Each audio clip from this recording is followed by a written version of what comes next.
السلام عليكم ورحمة الله وبركاته. طلابنا الأعزاء طلاب الصف السادس الابتدائي، ازيكم عاملين ايه؟ قبل ما نبدأ هنصلي على سيدنا النبي عليه أفضل الصلاة والسلام ونكمل مع بعض رحلتنا في المنهج. عندنا هنا الدرس التاني من الوحدة الأولى. تمام. نتكلم عن تأثير الجاذبية والطاقة الشمسية في عمليات دورة الماء. يعني هو عايز يقول الاتنين دول. تمام، الاتنين دول بيأثروا ازاي في دورة الماء، وده اللي احنا هنعرفه من خلال الدرس دوت. تمام. فبيجي يقول لي هنا في سؤال فكر، وطالما بيقول لك فكر يبقى الحاجات ديت مهمة يعني. فبيقول لي ضع علامة صح أو غلط أمام العبارتين الآتيتين. تتسبب قوة الجاذبية في إيه؟ سقوط الأمطار لأسفل باتجاه سطح الأرض. وحقيقي إن قوة الجاذبية بتسحب الأمطار لأسفل؟ طبعا. تمام. ليه؟ لأن احنا عارفين أصلا إن قوة الجاذبية هي عبارة عن قوة جذب أو قوة سحب الأجسام إلى أسفل إيه؟ باتجاه مركز الأرض. تمام، باتجاه مركز إيه؟ الأرض. يبقى ده صحيح. نيجي على تاني حاجة، بيقول لي لا تؤثر الطاقة الشمسية في عملية دورة الماء في الطبيعة. إزاي؟ يعني أنت عندك هنا إن الطاقة الشمسية الشمس لا تؤثر في الماء ولا تؤثر؟ يبقى هي تؤثر. تمام. طب تؤثر في ايه؟ يعني ايه التأثير الناتج عنها؟ ما احنا قلنا ناتج عنها ان هو تبخر الماء. تمام، ان منسوب المية هيقل في منطقة معينة وهيروح في منطقة تانية. ازاي؟ قلنا دايما ان نسبة الماء ثابتة تمام على الكرة الأرضية، فبالتالي هنلاقي ان هي بتتأثر منسوب المياه فين؟ يا اما في المسطحات المائية الصغيرة زي البحيرات وزي البركة، صح؟ زي ما احنا شرحنا في الدرس الأولاني. تمام. يبقى لا تؤثر غلط، تأثر. تمام. عندنا في النقطة التانية بيقول ايه؟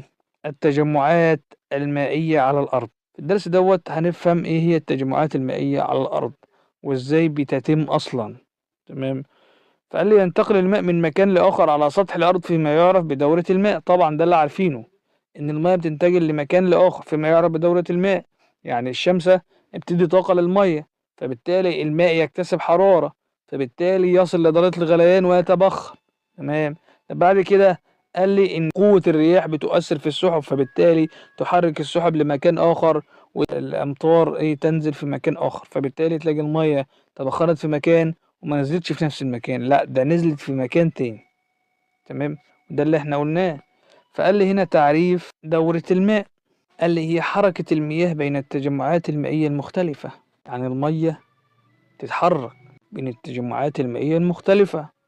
عندنا يا شباب تجمعات مائية عاملة زي البحار، زي المحيطات، بحيرات، زي الجريان السطحي، فده كلها عبارة عن تجمعات مائية. أي مكان فيه كمية مية صغيرة أو كبيرة بيسمى بتجمعات مائية. فهنا بقول دورة الماء هي إيه؟ هي حركة المياه بين التجمعات المائية المختلفة. يعني إيه يا مستر؟ يعني أنت هتقدر تقول لي إن المياه الجوفية اللي تحت الأرض دي تجمع مائي؟ طبعا. ليه؟ لأن الماء بيتبخر من البحار والمحيطات، فبينزل على هيئة أمطار في أماكن أخرى، فبالتالي المياه اللي نازلة على هيئة أمطار تنزل إلى باطن الأرض فتخزن على هيئة مياه جوفية. دي تجمعات تجمعات مائية. فبالتالي إن المياه اتحركت من البحار عن طريق السحاب، فبالتالي اللي حصل لها انتقلت إلينا في المدينة أو في على هيئة بركة، بحيرة، وهكذا. تمام؟ ماشي. قال لي يتم تخزين المياه خلال دورة الماء في أماكن تسمى بالتجمعات المائية. ده اللي عايز يقول لي إن المية خلال دورة الماء بيتم تخزينها. بمعنى إيه؟ بمعنى إن الحتة لما تمطر المية بتنزل من المكان المرتفع للمكان المنخفض، وأقصى مكان في الانخفاض. بمعنى إحنا عندنا أماكن فيها جبال وتلال، بالتالي الحتة لما تمطر في هذه المنطقة المياه بتنزل من أعلى الجبل لأسفله، تمام، إلى أسفل نقطة تتجمع فيها المياه. دي اسمها تجمع مائي. وده اللي هيعرفه لنا من خلال التعريف دوت. قال لي هو موقع لتخزين المياه على الأرض، فبالتالي المياه جميعها بتخزن في هذه المياه على هيئة تجمع مائي. ايه هو تجمع مائي اصلا؟ يعني هات لي يا مستر امثله. المثال يتضح المقال. فقال لي اول حاجه انت عندك تمام. قال لي عندك المحيطات، ده اسمه تجمع مائي. البحار تجمع مائي. البحيرات برضو كذلك. الأنهار، التربة، الأنهار الجليدية، مسام الصخور، الكائنات الحية، الغلاف الجوي. اللي هنا ايه؟ تنتقل المياه بين التجمعات المائية عن طريق العمليات الرئيسية، وده سؤال مهم جدا وبيجي في الامتحان.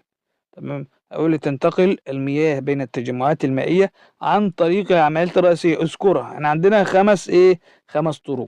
فقال لي أول حاجة أنا عندي التبخر، بعد كده التكثف، بعد كده طول الأمطار، بعد كده الجريان السطحي، إن المية بتنتقل من مكان عالي إلى مكان منخفض، وبعد كده التجميع اللي هو إيه بقى؟ خلاص المية انتقلت من مكان آخر، تمام، أعلى لمكان منخفض، فبالتالي يحدث فيه تجميع، وهو إيه؟ تجميع المياه. السؤال هنا بيقول لي إيه بقى؟ قال لي تعتبر، النقطة دي مهمة جدا، تعتبر القوة والطاقة أساسا لهذه العمليات التي إيه؟ تنقل الماء بين التجمعات المائية المختلفة. تمام. احنا عارفين ان الطاقة هي اساس التجمعات المائية. طب ايه علاقة القوة بالموضوع دوت؟ احنا مش قلنا في جاذبية؟ مش هو قال لي الجاذبية والطاقة الشمسية في اول النشاط 4؟ الكلام ده هنعرفه ان شاء الله فين؟ في اللي جاي. اهو هنا يا شباب بيقول لي العامل التاني، العوامل الأساسية لدورة المياه. قال لي انت عندك عاملين، احنا قلنا الطاقة والقوة، هنفسرهم بقى. تمام. فقال لي تعتبر الطاقة الحرارية وقوة الجاذبية هما العاملين الأساسيين لدورة الماء. طبعا طاقة حرارية عشان الشمس، طاقة جاذبية عشان الجاذبية بتسحب هذه الأمطار لأسفل. انت عمرك شفت مية طالعة لفوق في الأرض؟ لا، دايما الحاجة تنزل لتحت. ليه؟ لأن الجاذبية تجذب هذه القطرات إلى الأرض. فقال لي أول حاجة دور الطاقة الحرارية فين؟ قال لي في دورة الماء. تمام. قال لي تمدنا أشعة الشمس بالطاقة اللازمة لحدوث دورة الماء. طبعا الشمس بتدينا طاقة، فبالتالي الماء بتكتسب هذه الطاقة، وبالتالي تتبخر، وبالتالي تتحول على هيئة سحب. طب الطاقة الرياح يحركها من مكان لآخر، تنزل على أي هيئة أمطار، وهكذا. ماشي. عندما يكتسب الماء الطاقة ويفقدها تتغير حالته بين الصلبة والسائلة والغازية. نفس الكلام. يعني ايه؟ عايز يقول لي ان الماء لما يكتسب طاقة او يفقد طاقة تتغير بقى بين حالاته الثلاث. ده اللي احنا عارفينه طبعا. تمام. اما بالاكتساب واما بالفقد. وده اللي هيقوله لي اكتساب الماء للطاقة، خلاص الشمس ادت الماء الطاقة، هيحدث له ايه؟ هتتبخر. قال لي تعتبر الشمس من أهم العوامل المؤثرة في دورة الماء، حيث يوفر الإشعاع الشمسي اللي هو ضوء الشمس الطاقة اللازمة لحدوث عمليتين. يبقى اكتساب الماء للطاقة بيؤثر في حدوث عمليتين. إيه هما؟ قال لي أول حاجة الانصهار، حيث يكتسب الجليد الطاقة ويتحول إلى ماء سائل. احنا عندنا يا شباب أعلى منطقة في الجبل دايما بتلاقي حوالين منها جليد. تمام. طب إيه اللي بيحصل؟ قال لي في درجة الحرارة العالية هذا الجليد يذوب، فبالتالي يحدث له انصهار. طب بعد كده قال لي التبخر. يعني إيه تبخر؟ يعني اكتسب الطاقة عالية، يكتسب الماء السائل طاقة فيتحول لبخار ماء اللي هو غاز. تمام. تاني حاجة يا شباب معانا هنا فقد الماء للطاقة، اللي يمكن أن تعمل تغيرات حالة الماء أيضا في الاتجاه العكسي. احنا قلنا في انصهار وفي تبخر، هيكون عندنا تكثف وتجمد. يعني التكثف والتجمد عكس الانصهار والتبخر. ليه؟ مع اللي فوق اكتساب واللي تحت فقد، بالتالي الاتنين عكس بعض. فقال لي ايه؟ قال لي تكثف يفقد بخار الماء الطاقة ويتحول لماء سائل. يعني ايه؟ عندنا في الصباح الباكر، تمام، فبتلاقي حاجة اسمها الضباب صباحي. الضباب الصباحي ده يا شباب هو عبارة عن الشبورة زي ما احنا بنقولها بالبلدي كده. تمام. عبارة عن ايه؟ عبارة عن تكثف، يعني بخار الماء اللي هو ناتج طول اليوم بيحدث له تكثف، فبيتكثف على هيئة ايه؟ على هيئة قطرات من الماء في الصباح الباكر. تمام. بتلاحظها على ايه؟ على النباتات. بعد كده تجمد، اللي يفقد الماء السائل الطاقة ويتحول إلى جليد في درجات الحرارة المنخفضة. تمام. ده نفس الكلام اللي احنا عايزين نقوله. تاني حاجة اللي هو عايز يقولها لي هنا، اللي دور الطاقة اللي احنا مش فاهمين. احنا قلنا ايه؟ ان الطاقة والقوة. تمام. احنا خلاص عرفنا الطاقة اللي هي بتاعت الشمس. طب القوة؟ قال لي اول حاجة عندي ان انت عندك جاذبية ورياح. عرفنا الجاذبية طبعا ان هي تسحب المياه لاسفل، دي الجاذبية. طب الرياح؟ قال لي تحرك السحاب يمينا ويسارا من مكان لاخر. هي بتحمل البخار الماء اللي هو ايه طول اليوم عمال ايه يطلع لفوق، تمام. فبالتالي السحب دي بتعمل ايه؟ تسحب هذه المياه وتنقلها من مكان لاخر عن طريق قوة الرياح، لان الرياح هي اللي بتحرك الايه هذه السحب. نفس الصورة اللي قدامنا دي يا شباب. أول حاجة قال لك أنت عندك الماء بيتبخر نتيجة الارتفاع درجة الحرارة، فبالتالي بيصعد لأعلى، تكثف بخار الماء وتكون السحب، فبالتالي السحب تتكون. طب إيه اللي يحصل؟ قال لي إن الرياح بتحرك السحب من مكان لآخر، تمام. فبالتالي يحدث إيه؟ يحدث هطول الأمطار من السحب ديت. فبالتالي إيه؟ تسحب قوة الجاذبية مياه الأمطار لأسفل، فبالتالي تتكون حاجة اسمها تجمعات مائية. إن الرياح إن هو بيعمل على تحريك السحاب من مكان لآخر بس، ولا في حاجة تانية؟ لا، في حاجة تانية طبعا. فهنا بقول لي إيه؟ تحريك بخار الماء والسحب من مكان لآخر. إيه تاني؟ قال لي تحريك الماء وتيارات المحيط منين؟ في المسطحات المائية. إزاي؟ قال لك أنت بتكون واقف، تمام، اللي واقف قصاد بحر، فبتلاقي في أمواج رايحة جاية، تمام. أمواج البحار عمالة تتحرك. طب مين بيحركها؟ يعني هي بتتحرك لوحدها ولا في قوة تؤثر عليها؟ هي ديت قوة الرياح التي تؤثر على هذه المياه، تمام. يبقى حريق تيارات المحيط في المسطحات المائية، سواء بحر أو محيط، فبتلاقي في أمواج. هي ديت المسؤولة قوة الرياح، تمام، عشان تعرف إن هي حاجتين اتنين. تاني حاجة بقول لي الجاذبية، اللي تعمل قوة الجاذبية على تحريك المياه لأسفل نحو سطح الأرض. طب ماشي، يبقى الجاذبية بتعمل على تحريك مين؟ المية لأسفل تحت سطح الأرض، ماشي. طب ايه اللي بيحصل؟ قال لي تتسبب في كام حاجة؟ قال لي في 4 حاجات. إن عودة بلورات الجليد وقطرات الماء الموجودة في السحب. احنا عندنا المية لما يحدث لها تبخر وتطلع فوق وتتحول لإيه؟ تتحول لبلورات ثلجية، فبالتالي لما يحدث فيه هطول أمطار اللي بيحصل؟ قال لي يسبب جريان الماء السائل إلى أسفل في الجداول المائية والأنهار. يبقى إيه بقى؟ قال لي في الأنهار نحو المسطحات المائية الأكبر. يعني عندنا إحنا قلنا طبعا الجاذبية تسحب الماء لأسفل، إلى أسفل نقطة على الأرض، تمام. يبقى الماء جاي من فوق لتحت. قال لي تدفق المياه المتجمدة في الأنهار الجليدية. يبقى في مياه متجمدة من مناطق عالية الارتفاع إلى مناطق منخفض الارتفاع. يبقى المياه المتجمدة في الأنهار الجليدية، النهر الجليدي بيحتوي على جليد بيتدفق، إيه الجاذبية بتسحبه لأسفل، تمام. يبقى الأنهار الجليدية بتكون لأعلى، فلما يحدث فيه إيه؟ فحدث فيه حدث فيه ذوبان لهذا الثلج، تمام.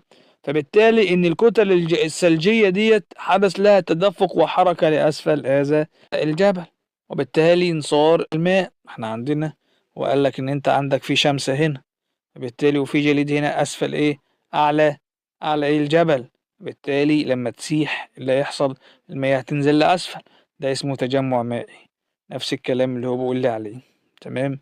ماشي. تسرب المياه السائلة الى سطح الارض ومنها الى تجمعات الايه؟ المياه الجوفية. يبقى عايز يقول لي ان المياه السائلة عندنا تتحرك لاسفل الارض، وبالتالي تتجمع في هيئة مياه جوفية، تمام. تدفق المياه الجوفية مناطق عالية الارتفاع. طب ما المياه الجوفية أصلا بتكون في منطقة عالية، فبتنزل بسبب الجاذبية لأسفل منطقة فيها، تمام. بس النقطة اللي هو هيعدي لي عليها دي مهمة جدا جدا جدا، لازم أركز فيها. عايز يقول لي إيه هنا؟ الحتة المهمة اللي أنت بتقول لي عليها يا دكتور.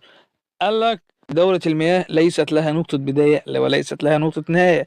يعني احنا ما نقولش هي بدأت منين وانتهت من فين، لا، ده احنا بنقول ان لكل المياه مسلمة بعضها. يعني المياه بتتبخر اهو من المحيط ويتساقط المطر في المحيط، يعني كذلك المياه بتتبخر في المحيط وبالتالي يتكون على هيئة سحب وتنزل تاني في المحيط او تنزل تاني في بحر. طب ما المحيط متصل بالبحر، تمام. طب فكمية المياه ثابتة، تمام. أو قد يتكثف على شكل سحابة ويتدفق ثم يعود إلى الأرض على شكل هطول. يعني المية لا تنتهي، لا تنتهي، لأن ربنا سبحانه وتعالى قال لك في القرآن وجعلنا من الماء كل شيء حي. ربنا سبحانه وتعالى جعل المية ليست لها نقطة نهاية. يعني إيه؟ مش هتخلص نهائيا على وجه الكرة الأرضية. ليه؟ لأن جميع الكائنات اللي على الكرة الأرضية عايشة تمام بالماء، لأن من غير الماء لن نحيا على قيد الحياة. تمام. عندنا هنا يا شباب في نشاط 5 الطاقة والماء. بيقول لي هنا في سؤال فكر اللي قدامنا دوت. تعلمنا أن التغيرات في الطاقة تؤدي إلى تغير حالات المادة طبعا. تمام، يعني التغير في الطاقة إما بصورة فقد أو صورة اكتساب. تمام، بتؤدي إلى تغير حالات المادة يا إما صلبة سائلة غازية. تمام، فعند اكتساب أو فقدان طاقة يؤثر ذلك فيما يحدث للجزيئات الموجودة في الهواء. هيأثر ولا لا يؤثر؟ يؤثر طبعا. تمام، السؤال جاي يعني هو عايز السؤال دوت عايز منه إيه؟ فقال لي في رأيك أي العمليات التالية تؤدي إلى اكتساب جزيئات الماء طاقة وتباعدها عن جسيماتها؟ احنا قلنا أول حاجة يا شباب عشان الجسم يكتسب طاقة لابد وأن تحدث كام عملية؟ لابد وأن يحدث عمليتين، إما انصهار وإما تبخر. عندنا هنا انصهار وتبخر؟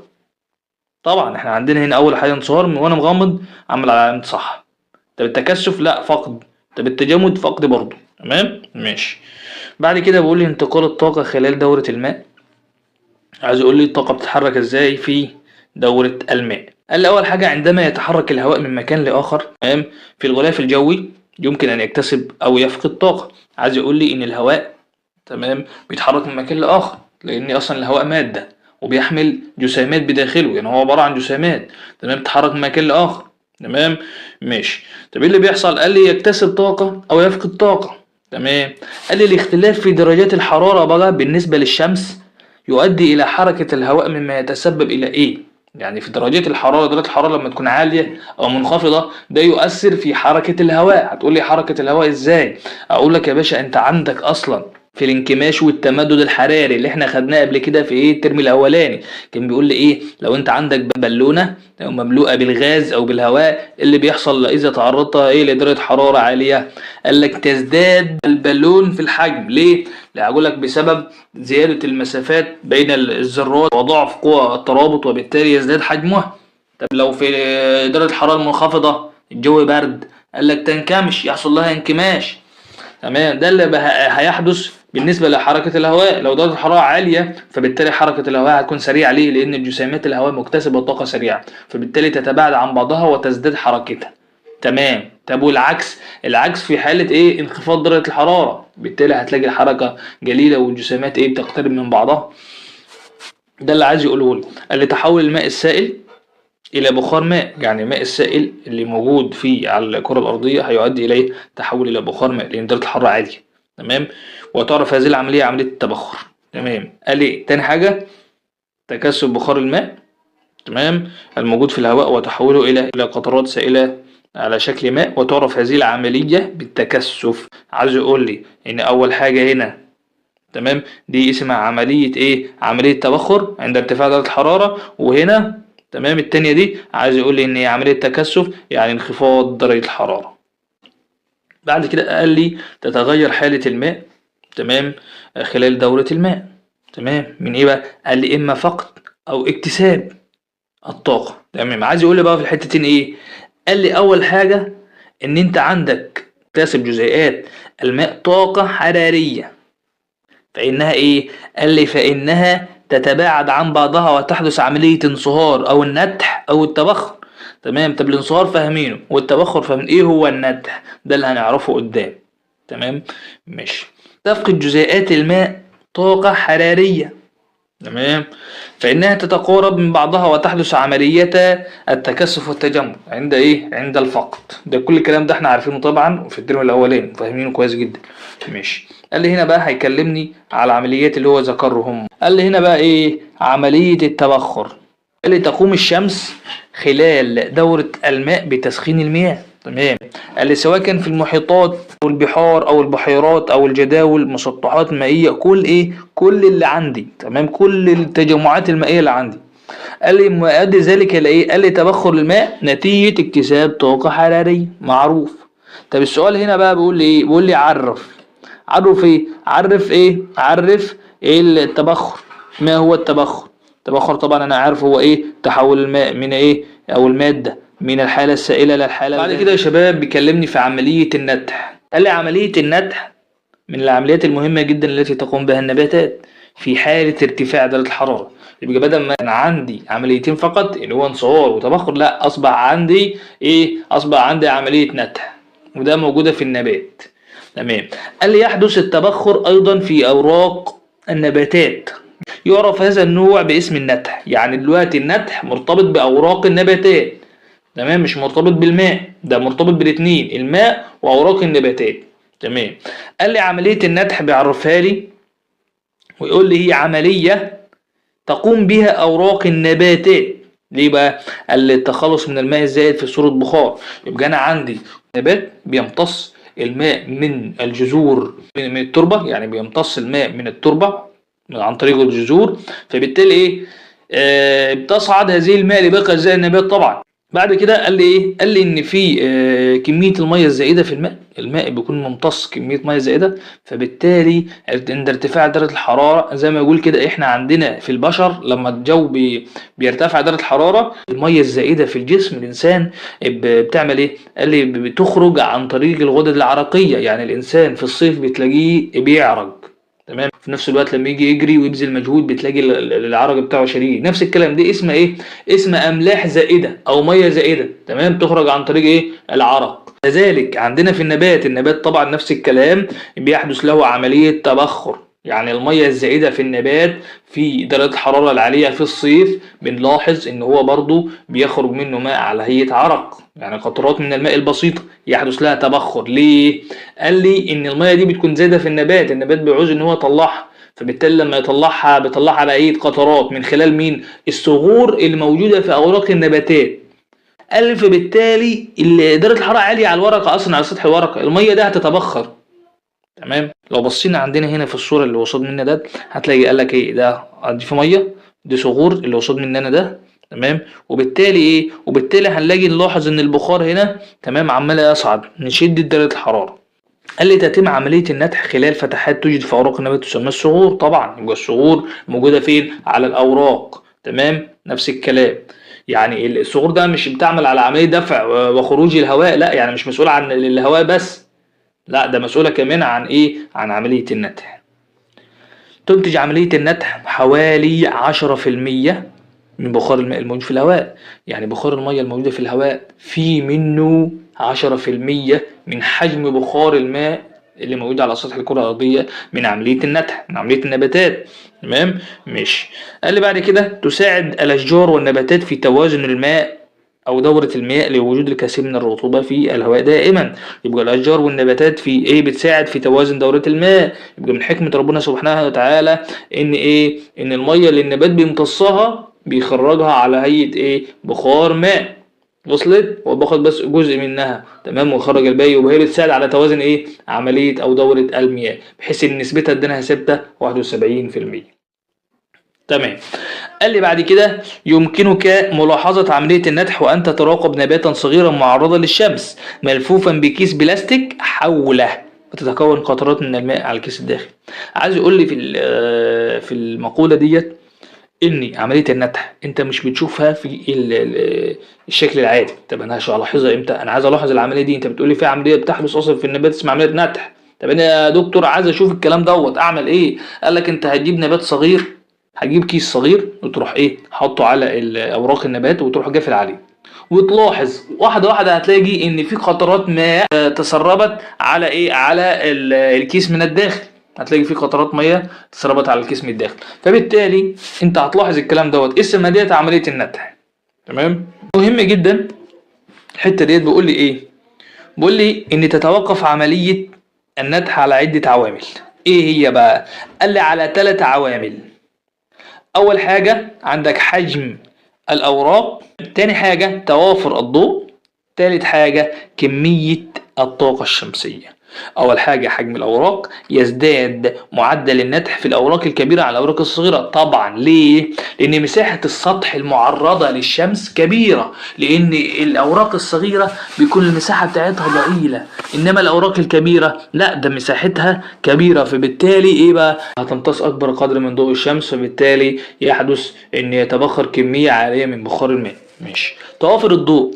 قال لي يزداد معدل النتح في النبات التي تتعرض لضوء الشمس مباشرة عن النبات الموجودة في الظل. طبعا لان احنا قلنا في ارتفاع درجة الحرارة الانسان وهو واقف في الشمس هتلاقيه بيعرج، تمام، انما لو واقف في الظل لا، مش هيعرج نهائيا، تمام. نفس الكلام كمية الطاقة الشمسية، قال لك تزداد حرارة الأوراق عند زيادة كمية إيه؟ الطاقة الشمسية التي تصل وبالتالي تزداد سرعة تبخر الماء. طبيعي أنا عندي ليه سطح الورق يعني معرض لطاقة حرارية جدا، تمام، ماشي. طب إيه اللي هيحصل؟ القطرات اللي هي طالعة من النبات، تمام، قطرات المية، فبالتالي تتبخر بسرعة. قال لي بعد كده واخر حاجه في الدرس دوت حاجه اسمها عمليه التكثف، والعمليه دي واخدينها قبل كده وفاهمينها، تمام. تعريفه بيقول لك ايه؟ قال لك هو تحول الماده منين؟ قال لي من الحاله الغازيه للحاله السائله، يبقى هي عمليه فقط. حاله كانت غازيه في درجه حراره عاليه، انا عرضتها للسطح بارد، فبالتالي يحدث لها عمليه تكثف، تمام. نفس الكلام، ماشي. قال لي مثال تكون السحب. طب ازاي يا مستر حضرتك بتقول لي ان انت بتتعرض لسطح بارد اصلا واحنا عندنا السحب مش بتتعرض لسطح بارد؟ ده السؤال اللي بيجي على خاطر كل واحد فيكم، تمام. قال لك اول حاجه هنا انه يعتبر تكون السحب احد امثله ايه؟ التكثف في الطبيعه. كيف تتكون السحب؟ ده اللي عايز يقوله لي ويعرفه لي. اول حاجه يبرد الهواء المشبع ببخار الماء فتنخفض درجه حرارته. احنا عندنا طبعا بخار الماء، الميه وصلت درجه غليان، فبالتالي تسبح فيها الهواء على هيئه بخار، فبالتالي إيه اللي بيحصل لها؟ طول ما هي ماشيه بالبخار درجتها ايه اللي بيحصل لها؟ درجتها بتقل. درجتها تقل يعني تنخفض. لما تنخفض يحدث فيها تكثف ولكن بشكل بطيء، تمام، الى ان تصل الى السماء، فبالتالي درجه حرارتها بايه؟ بتقل. لان احنا قلنا اصلا ان بخار الماء عباره عن غاز فبيقعد يتحرك مع الهواء، تمام. واحنا عندنا اصلا ان في الظهيره بتلاقي درجه الحراره بتاعتها عاليه، تمام. طب في الشمس بايه؟ بيحدث لها غروب، فبالتالي درجه الحراره بتقل، فبالتالي يحدث ايه؟ تكثف ولكن على المدى البطيء، تجمع على هيئه ايه؟ على هيئه سحب. فقال يتكثف بخار الماء ويتحول لقطرات ماء تلتصق بجزيئات الغبار والدخان وحبوب اللقاح. يعني احنا عندنا البخار الماء ده وهو طالع ممكن يقابل ايه؟ جزيئات غبار، جزيئات دخان، حبوب لقاح، تمام. قال مما يساعد على سرعة حدوث عملية التكثف. تتجمع قطرات الماء الصغيرة في الهواء لتظهر على هيئة سحب، فبالتالي تتجمع على هيئة سحب والرياح تحركها من مكان لآخر وتنزل على هيئة أمطار. وبكده نكون خلصنا الدرس دوت. يا رب تكون الأمور واضحة وتكون الدنيا تمام، ولا تنسونا من خالص دعائكم.